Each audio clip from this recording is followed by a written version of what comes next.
찬송가 50장으로 찬송하겠습니다. 50장 찬송입니다.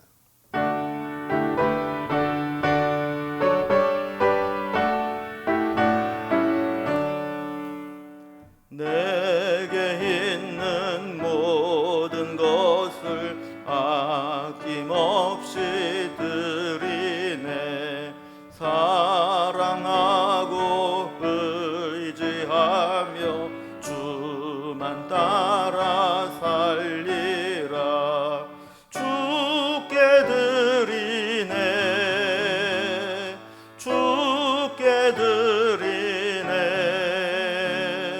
사랑하는 구주 앞에 모두 드리네. 내게 있는 모든 것을 겸손하게 드리네. 세상 욕심 멀리하니 나를 받아주소서. 주께 드리네. 주께 드리네. 사랑하는 구주 앞에 모두 드리네. 내게 있는 모든 것을 주를 위해 드리네. 주의 성령 충만하게 내게 내려주소서. 주께 드리네. 주께 드리네. 사랑하는 구주 앞에 모두 드리네. 아멘.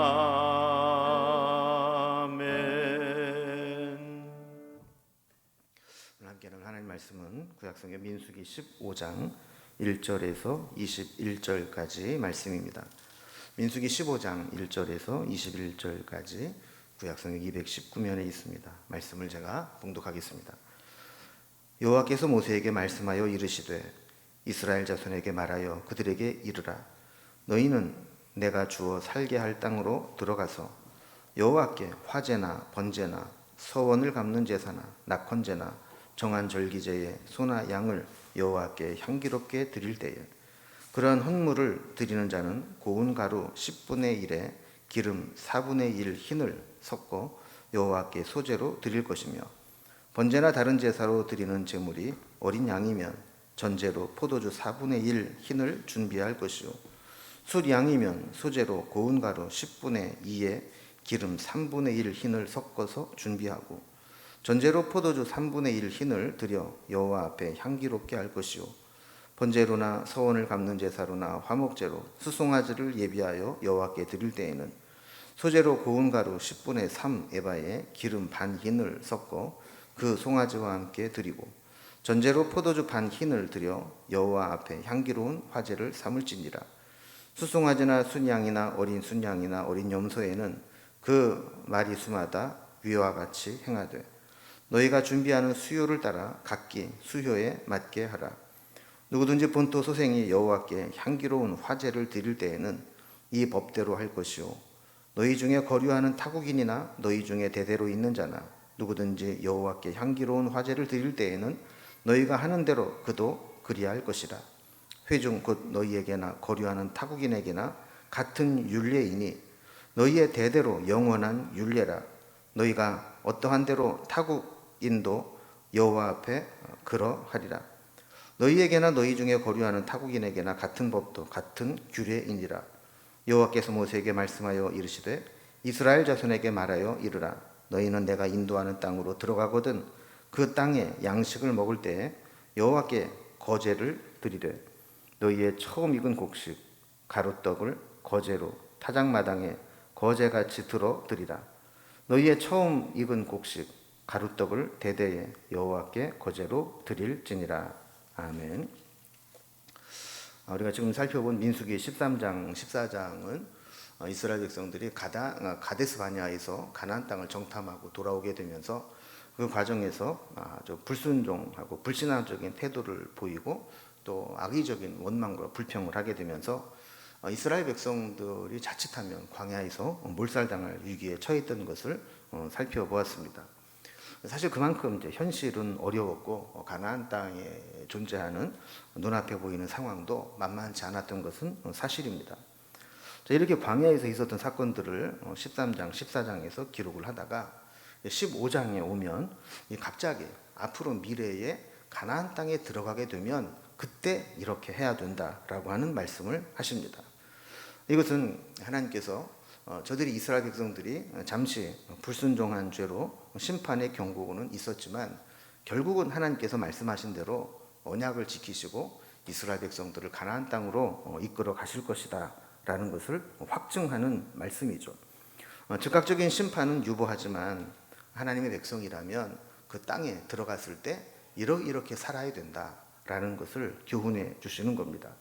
우리도 그럴 때가 있죠. 자녀들에게 책망을 하지만 책망하고 난 이후에는 앞으로는 이렇게 잘해라 이런 권면을 하지 않습니까?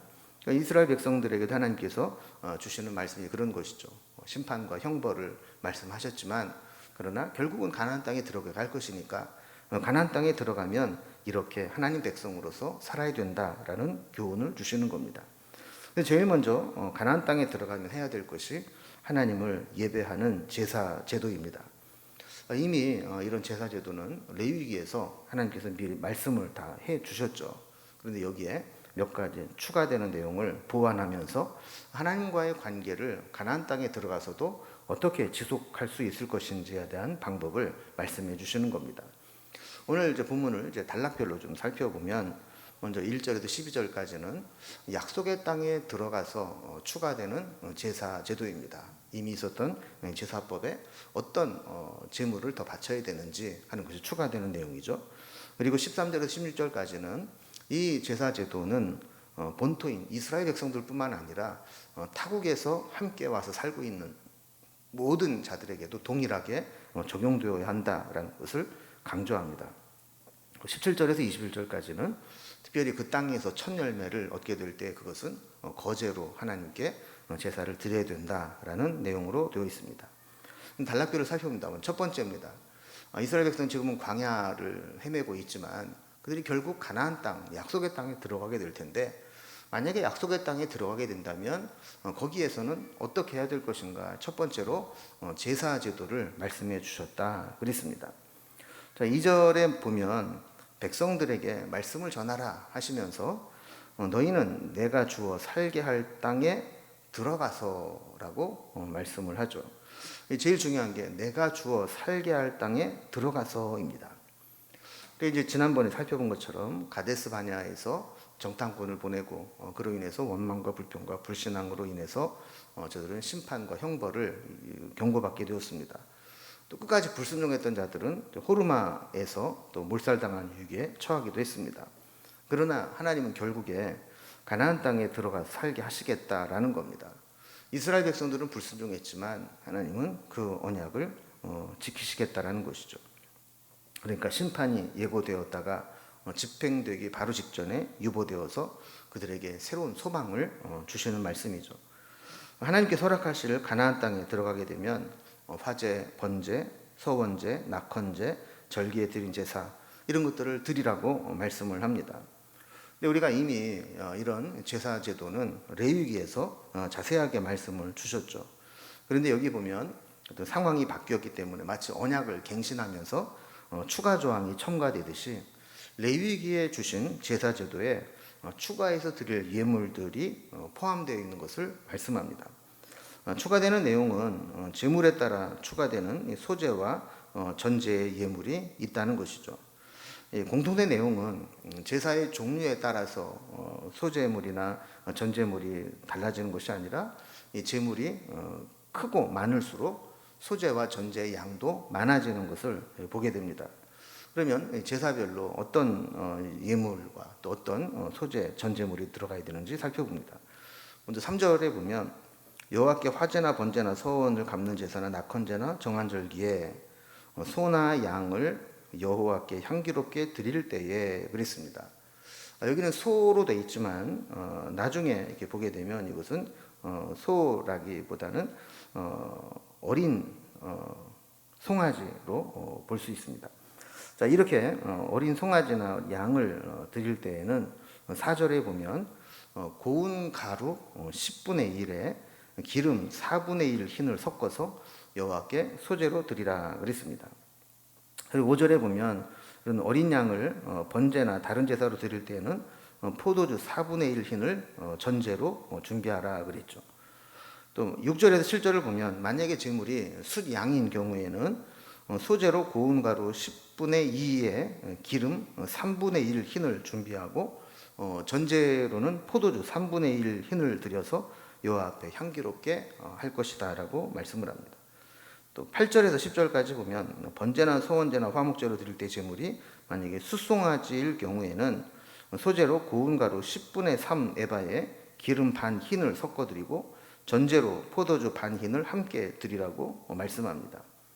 그래서 11절과 12절에 보면 그들이 이제 제물로 바칠 것들이 뭐 숫송아지, 숫양, 어린 숫양, 어린 염소대로 위에 규정대로 제물과 또 소제 그리고 전제를 드리게 될 때 제물의 숫자가 늘어날수록 거기에 추가해서 소제물이나 전제물도 비례해서 수요에 맞게 드리라고 말씀을 합니다. 이렇게 많은 제물을 추가로 바치게 한 것은 반대로 생각하면 하나님께서는 그들에게 이렇게 많은 제물을 바칠 수 있도록 풍족한 제물을 드릴 수 있도록 저들을 채우시고 풍성히 공급하시겠다라는 약속이기도 합니다. 우리도 그렇죠. 하나님 앞에 예물을 드리고 또 헌금을 드리고 날 때 사실 11조를 많이 한다는 얘기는 그만큼 소득이 많아진다는 얘기 아니겠습니까?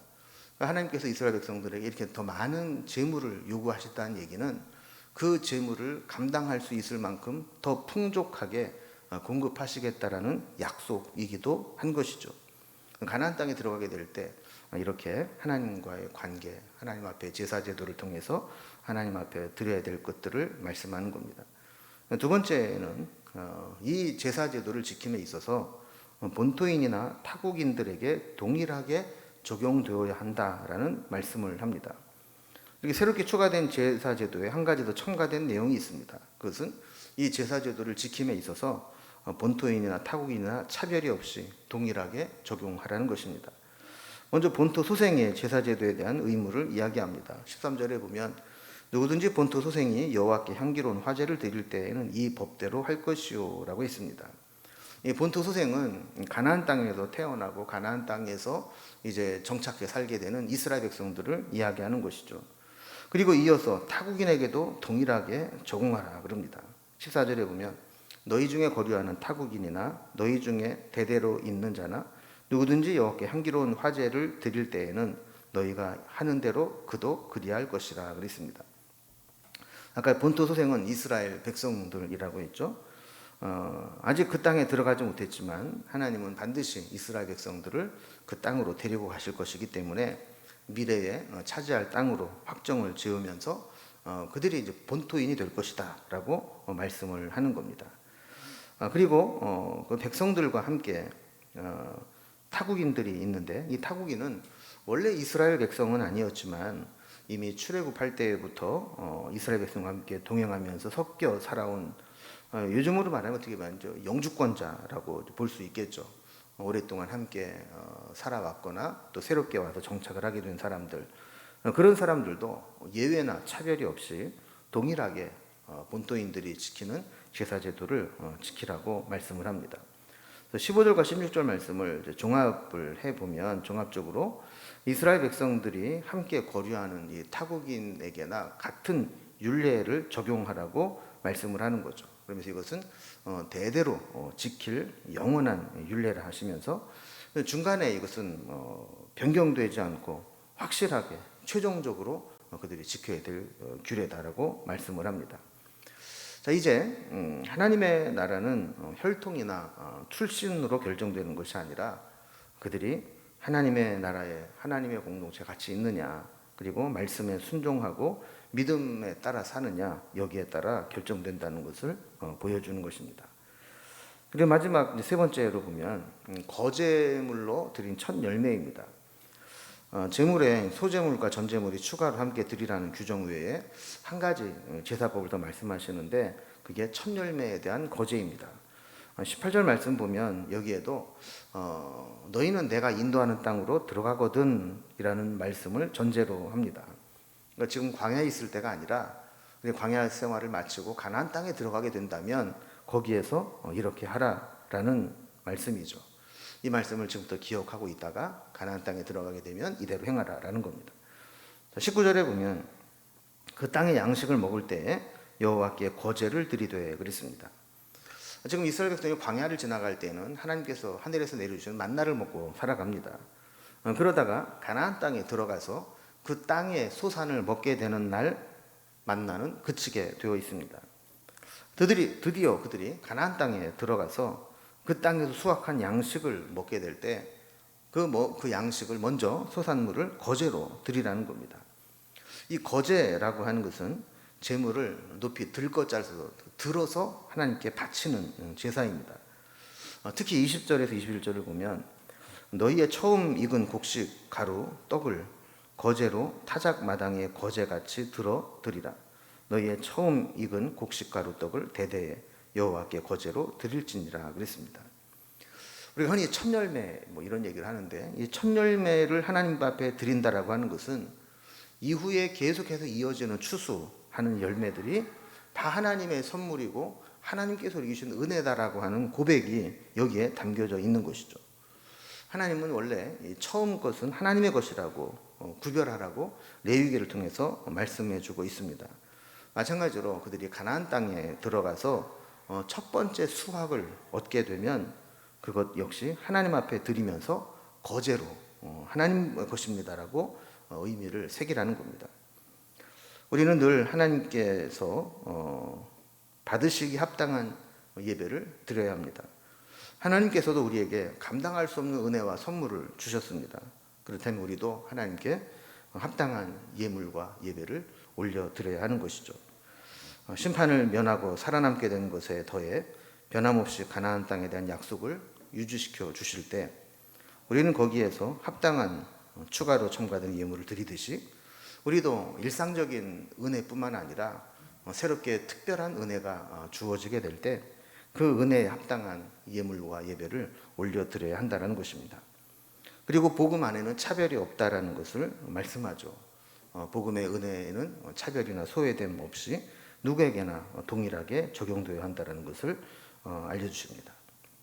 예수님께서는 우리를 위해서 자신의 모든 것을 아낌없이 주셨습니다. 우리에게 전부를 주신 주님을 생각한다면 우리도 그 은혜에 합당한 예배와 예물을 드려야 할 것입니다. 우리가 하나님의 은혜롭게 새롭게 시작하게 될 때 거기에 합당한 하나님의 예배가 우리에게도 있어지기를 바라고 특별한 감사, 특별한 예물 이런 것들이 주님 앞에 올려질 수 있는 삶이 되면 좋겠습니다. 기도하겠습니다.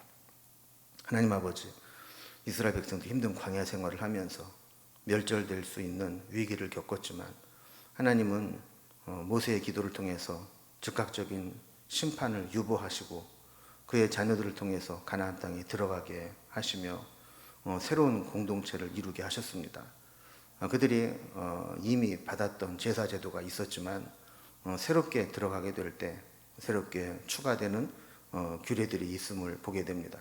그리고 그 땅에 들어가서 처음 얻게 되는 소산물이 있을 때 그것을 거제로 드리도록 했던 것을 보게 됩니다. 우리의 삶에도 일상적인 은혜 이외에 특별한 새로운 은혜가 임하게 된다면 특별한 감사와 특별한 예배와 특별한 예물이 주님 앞에 드려질 수 있는 믿음이 될 수 있도록 인도해 주시옵소서. 날마다 변함없이 또한 날마다 새롭게 주어주신 은혜를 사모하며 예수님의 이름으로 기도드리옵나이다. 아멘. 각자의 기도 제목들로 자유롭게 기도하시겠습니다.